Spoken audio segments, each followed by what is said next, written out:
Hello, I'm Esther Giduyuat. It's Friday, March 25th. This is Africa 54.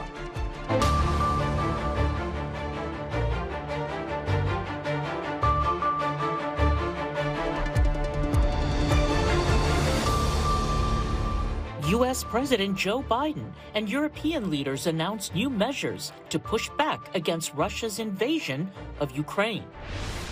The Ethiopian government declares a unilateral truce to allow aid to enter Tigray. And Zimbabwe's highly anticipated National Assembly election is set for Saturday. Could the process indicate the country's political parties and electoral commission are ready for the general election in 2023?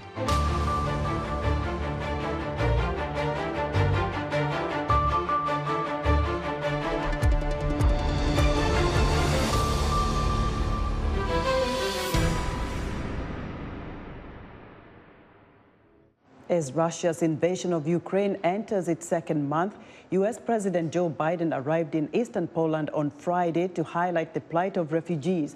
Poland, a NATO ally, has taken in millions of Ukraine refugees. Before departing Brussels, President Biden met with European Commission President Ursula von der Leyen, and later the leaders announced the formation of a joint task force to reduce Europe's dependence on Russian fossil fuels. The U.S. president says Moscow is using the profits from its energy sales to drive its war machine in Ukraine. The port city of Mariupol, once a vibrant city of 400,000 people, is now mostly bombed out buildings and piles of rubble after being slammed by Russian bombs and missiles aimed at breaking the will of the city's defenders. Drone footage shows a long line of Mariupol residents waiting for humanitarian and purportedly being distributed by Russia at a former shopping center, according to Reuters. Hundreds of thousands of people have been hiding in basements with no running water, food, medicine, or power, unable or unwilling to leave. Russian forces have failed to seize any big city and has engaged in aerial bombardments of cities, causing a humanitarian crisis. But the Kremlin denies targeting civilians. U.S. President Joe Biden is now in Poland, but on Thursday he met with NATO, European and G7 leaders and announced more measures aimed at stopping Russia's invasion of Ukraine with military, economic and humanitarian interventions. VOA White House correspondent Anita Powell reports from Brussels. President Joe Biden met Thursday with leaders from NATO, the G7 and the European Union to tackle what he has described as the greatest threat to global security since World War II, as Russia's invasion of Ukraine hits the one-month mark, with thousands of civilian deaths and millions of refugees streaming out of the besieged nation. He said the 30 NATO nations remain resolute and united in the face of the assault on Ukraine by forces under the command of Russian President Vladimir Putin. The single most important thing is for us to stay unified, and the world continue to focus on what a brute this guy is, and all the innocent people's lives are being lost and ruined, and what's going on. That's the important thing. But look, if you're Putin and you think that Europe is going to crack in a month or 6 weeks or 2 months, why not? They can take anything for another month, but we have to demonstrate. The reason I asked for the meeting, we have to stay fully, totally, thoroughly united. He also said that if Russia were to use chemical weapons, we would respond. We would respond if he uses it. The nature of the response would depend on the nature of the use. Biden also announced $1.3 billion in additional aid to Ukraine and said the U.S. would open the door to 100,000 Ukrainian refugees and would sanction more Russian elites, more than 40 Russian defense companies, and 300 Russian legislators. Ukraine's president attended the NATO meeting virtually and took a hard line with the 30 leaders, though U.S. officials were quick to note that he did not repeat his previous request for a no-fly zone or for NATO membership. On Thursday, he made specific requests. You have at least 20,000 tanks. Ukraine asked for 1% of all your tanks. Give to us or sell to us, but we do not have a clear answer yet. The worst thing during the war is not having clear answers to requests for help. NATO Secretary General Jens Stoltenberg said the military alliance is stepping up its defenses against chemical and nuclear weapons as concern mounts that Russia might use such weapons in Ukraine. He also announced the formation of 4 new battle groups in Bulgaria, Romania, Hungary, and Slovakia, something Eastern European leaders say is urgently needed. I think we have to double our efforts. Putin cannot win this war. This is very important to all of us, to the security of NATO as well. And the second thing we need to discuss is how to increase our defense spending and how to do it very wisely so that we strengthen the eastern flank, and especially the Baltic countries, because we can't have this plan to defend the country alone and then be liberated afterwards. Biden heads Friday to Poland, where he will meet with Poland's president, and he said meet with a lot of people, though he declined to say who or where he is going. Meanwhile, just 1,300 miles from Brussels, Ukraine marks 1 month at war, with thousands of civilian deaths and more than 3.6 million refugees, according to the United Nations. For those Ukrainians, nothing will ever be the same. Anita Powell, VOA News, Brussels. For more insight on the refugee situation in Poland and the role the Central European nation is playing in the Ukrainian crisis, let's go live via Skype to VOA Europe correspondent Henry Ridgwell, who is standing by in Warsaw, Poland. Henry, President Biden has expressed deep concern about the plight of Ukrainian refugees. What can you tell us? That's right. Russia's invasion of Ukraine has transformed the situation on the continent in so many ways. What we've seen up till now is the diplomatic, the strategic response from the United States rallying its allies. Today, what we're seeing is the humanitarian response from the United States and President Biden. He's currently on the Polish-Ukraine border at an airbase, an airport close to that area, where he has been meeting troops from the 82nd Airborne Division who have been stationed there, but also meeting some of the humanitarian assistance that has been in operation there now for a month, handling that huge flow of refugees across the Polish-Ukraine border. Samantha Power, the head of USAID, is there, as is the Secretary of State, Antony Blinken. They're meeting both American and Polish and other humanitarian assistance organizations on the ground. And we understand that President Biden will also meet some Ukrainian refugees himself later today in the capital, Warsaw, when he returns later on.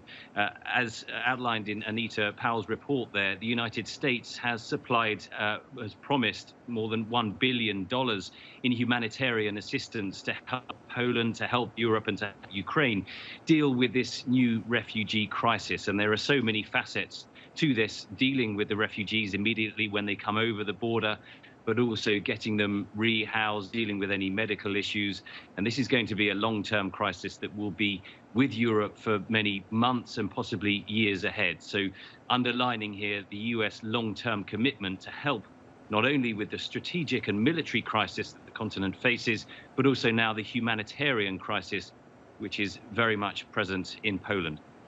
Were there any agreements, Henry, with the president when he met with the European Commission president? Yes, that meeting happened this morning in Brussels before President Biden flew to the Polish-Ukraine border. The key agreement that was sealed in Brussels with Ursula von der Leyen, the EU Commission president, was one on trying to break Europe's reliance on Russian gas. Currently, Europe gets something like 40% of its energy needs from Russia. Every day, currently, Europe is sending something like $600 million into the Kremlin's coffers for oil, gas, and other products. And so what happened this morning was that the United States promised around 15 billion cubic meters of gas in addition to what it already supplies to Europe. Now, to give you an idea, that's about 10% a year. So it's not going to make a huge difference, but step by step, Europe is trying to end its reliance on Russian gas, trying to end that flow of gas in from Russia and the flow of money out into the Kremlin. Henry, thanks. VOA Europe correspondent Henry Ridgwell reporting live via Skype from Warsaw, Poland. A group of African students who fled the war in Ukraine to the safety of Germany have described suffering discrimination and violence en route to safety. Clara Frank has more. The journey to Germany was so sad, so sad. Cameroonian student Caleb Gabila says wounds on his hand and neck were caused by a knife as he fled Ukraine. I'm going to 27 because... He's one of a group of students who escaped after Russia invaded. Now in the German city Frankfurt, they've detailed the discrimination and violence they say they encountered. Everything, passport. Gabila says unidentified persons grabbed his friend's bag shortly before they reached Poland's border. We started fighting, and they were struggling to take mine, so I started fighting. So we reached to a point. Someone removed a knife. All of a sudden, want to pierce me, and I was like, I got wounded. Tens of thousands of African students were in Ukraine when Russia began what it calls a special military operation.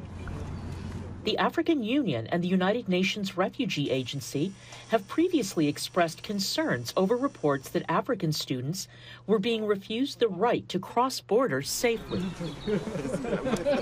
Jeremy Musola, a 22-year-old medical student from Congo, says at the Polish border there was a group of foreigners and a group of Ukrainians. So it was easy for Ukrainians to go in Poland, but not easy for foreigners. And so I couldn't even cross. So some of us were disappointed. The Polish Prime Minister's office has previously said that Poland provides shelter to everyone who is fleeing Russian aggression, regardless of their nationality and ethnicity. Clara Frank, VOA News, Washington. Ethiopia says it hopes the humanitarian situation in Tigray will substantially improve after it declared an immediate truce with rebellious forces. Emma McCarthy has the details.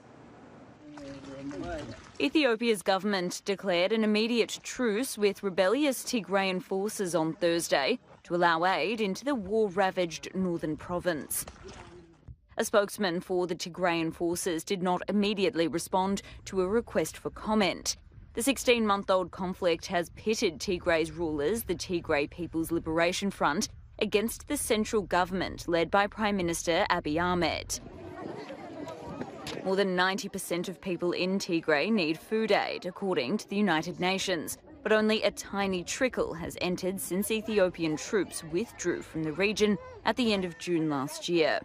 Both sides have previously blamed each other for blocking aid. In a statement, the government said it hopes the truce will substantially improve the humanitarian situation on the ground and would pave the way for the resolution of the conflict without further bloodshed. Thursday's announcement follows a visit by the US Special Envoy for the Horn of Africa, David Satterfield, to the capital, Addis Ababa, this week. But anyway, that was Emma McCarthy of Reuters reporting. Tigray rebels agreed to a cessation of hostilities on Friday, a new turning point in the nearly 17-month war in northern Ethiopia. The agreement follows the government's announcement of an indefinite humanitarian truce Thursday. The rebels say they are committed to implementing a cessation of hostilities effective immediately, as hundreds of thousands of people in the region face starvation.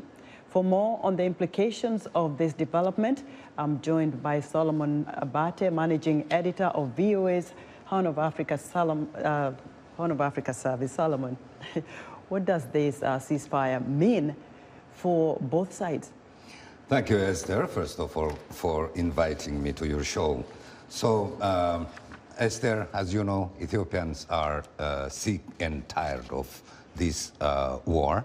And every single of the last 510 days have been days of suffering. Every day was a day when Ethiopians or died or suffering from food shortage or other violence against women, children, and so on. So Ethiopians want to this war and conflict and to come because there will be provision of emergency assistance food for all who need it, as it was declared in the declaration of truce in the government, the one TPLF or Tigrayan authorities immediately accepted and replied positively. So when you talk to Ethiopians today, I'm sure they are reacting to this. What are they saying about this truce? Will people be able now to move freely from one part of the country to the other? It's hard to say, Esther, yet, because the government declared this truce only yesterday, and TPLF announced its reaction only today. So it's hopefully things would go better, but there are some skeptics since both sides injected some some ifs in their declarations. The Ethiopian government asked to the TPLF to stop all activities in neighboring areas and to leave from there, and the TPLF demanded the government open banks and other services as well. But people like Obang Meto, an Ethiopian activist, famous Ethiopian activist who spoke to VOA today, said he supported the announcement because all Ethiopians in all areas, in Tigray or in other areas, in Afar, in Amhara, and other regions would benefit from this. They want peace, definitely. Solomon, thank you so much. Amen. Solomon Abate is managing editor for VOA's Horn of Africa service. We're excited to hear what you think about Africa 54. Join the discussion on Facebook. The address is Africa 54. We're also streaming our broadcast live on Facebook. Please watch and share our show with your friends. Still to come. And the Oscar goes to, we'll have a live report on the 94th Academy Awards.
The 94th Academy Awards are back in style this Sunday, with voters allowed for the first time to use Twitter to pick their favorite films for 2021. For more on the Oscars, I'm joined live from Hollywood by VOA's Dile Diko. Dile, tell us about this year's event. Hi, Esther. So this year, the Oscars will be held on Sunday, 27th at the Dolby Theater in Los Angeles. The show is set to begin in the early evening, and it will be co-hosted by 3 actresses. This is something new because the last 3 years, the show has been presented without a master of ceremony for the past 3 years. So this Saturday and today as well, this Friday, are the final days for the preparation of the show. And I'm very impatient to see the site myself where it's going to happen. Also, this edition has already created a lot of buzz, and the organizers are quite content with that because last year's ratings were very low, and actually just half of the viewership from the previous years. So before the pre-COVID editions. Yeah. So the Oscars are back to a normal format this year, and the glamorous festivities, the actors, the celebrities, the performers, they will all be here. So in order to be safe with all the people who will attend, the organizers have requested mandatory COVID tests for all, and I'm actually due for one tomorrow myself. Okay. Right, Dile. So who are the front runners for this year's awards? So for this year's award, 10 movies are competing for Best Picture. So I will not give an exhaustive list, but among those movies, you have King Richard, and that's Will Smith's movie. He's a producer, and he also stars in the movie. He's Serena and Venus Williams' father, and the movie is actually about him, Richard. And also a movie by Netflix is in the competition as well for Best Movie, and that's Don't Look Up. It's a satire with Leonardo DiCaprio and Jennifer Lawrence, and there are two astronauts trying to alert the authorities about a comet that's threatening to destroy the Earth. And also this year there's a remake of West Side Story by Steven Spielberg. But the predictions are in favor of The Power of the Dog, and also a movie called Coda about a family that's deaf. Right, Dile, I can't wait for Sunday. So thank you so much for your reporting, Dile. VOA's Dile Dico reporting live from Los Angeles. Thank you, Esther, and I'll be here on Monday. Right. We'll see you again on Monday, Dile For the Dico. results. Thank you so much. Yes. Appreciate it. See you on Monday. Thank Right. you, Esther. Bye. Bye. Now, Zimbabwe on Saturday is holding special elections to fill local authority and parliamentary seats which have fallen vacant since the last election in 2018.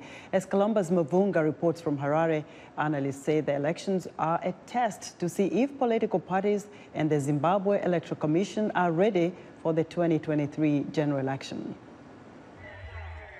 Both the ruling ZANU-PF party and the main country's opposition are confident that they will win the by-election on Saturday, which will be held mostly in urban areas. Tendai Chaboka says she is voting for ZANU-PF party to change the setup in the urban areas that are dominated by the opposition.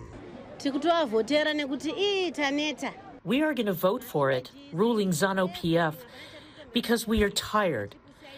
Everything, sewages, potholes, everything is down since the opposition started presiding in urban areas. We want ZANU-PF to win. We are tired. Nothing has changed. Fadzaima, the spokeswoman for the opposition Citizens Coalition for Change, is confident of her party's victory and is looking beyond Saturday by elections. I think the numbers and the bumper crowds speak for themselves. If the election is free and fair, we're guaranteed of a landslide. But the question is, will it be free and fair? And I think the importance of this election, this by-election, especially as we look towards 2023, is to assess the preparedness of the Zimbabwe Electoral Commission. The opposition accuses the Zimbabwe Electoral Commission of having a voters' roll in shambles. Meanwhile, President Emmerson Mnangagwa has been touting his nemesis, opposition leader Nelson Chamisa, about next year's general election. The State House tell the CCC leader that a person who starts a journey on foot to China can arrive to his destination before a person here gets to the State House. Alexander Rusero is a former senior Harare Polytechnic politics professor. He says Zimbabwe's by-elections are a more or less a mini general election.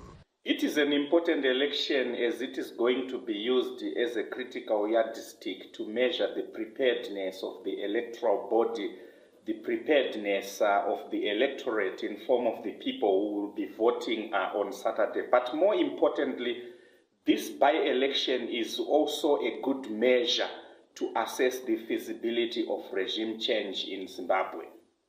As the adage goes, only time will tell how the by-election in Zimbabwe goes this week and whether it changes the political landscape for people like Chaboka to have better service in urban areas or not.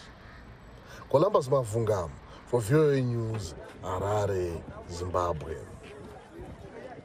29 people have died from cholera in Cameroon in a week, according to the health minister. Most of the deaths occurred in 3 western cities, which has seen a spike in cases of the waterborne disease. Cholera is an acute form of diarrhea that is treatable with antibiotics and hydration, but it can kill within hours if left untreated. Cameroon's last epidemic occurred between January and August of 2020, when 60 people died. South Africans first heard Amapiano music a decade ago, but over the last 2 years, it has exploded with international tours, music awards, festivals, and countless playlists. Kamompela, one of its stars, speaks about the unique beat.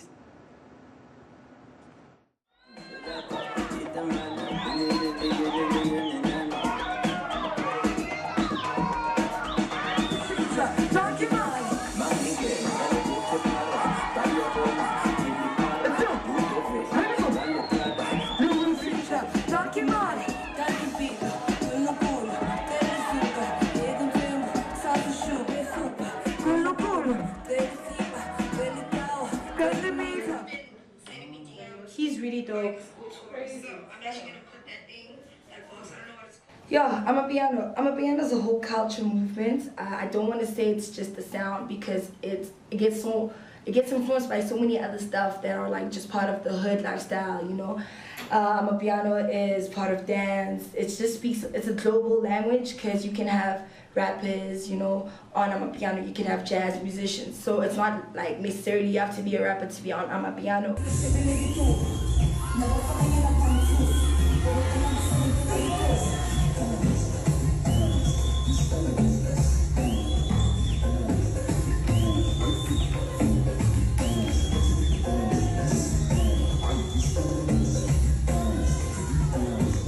You can be one kid in the back room creating a hit, and the next day you're a superstar.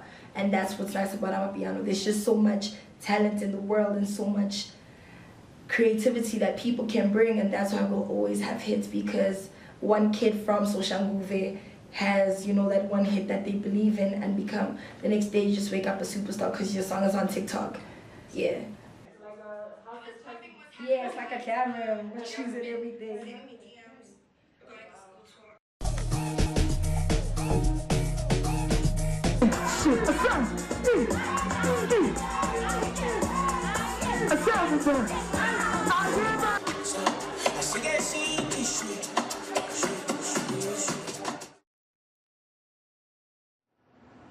And that's our show for today. From all of us here in Washington, have a great weekend.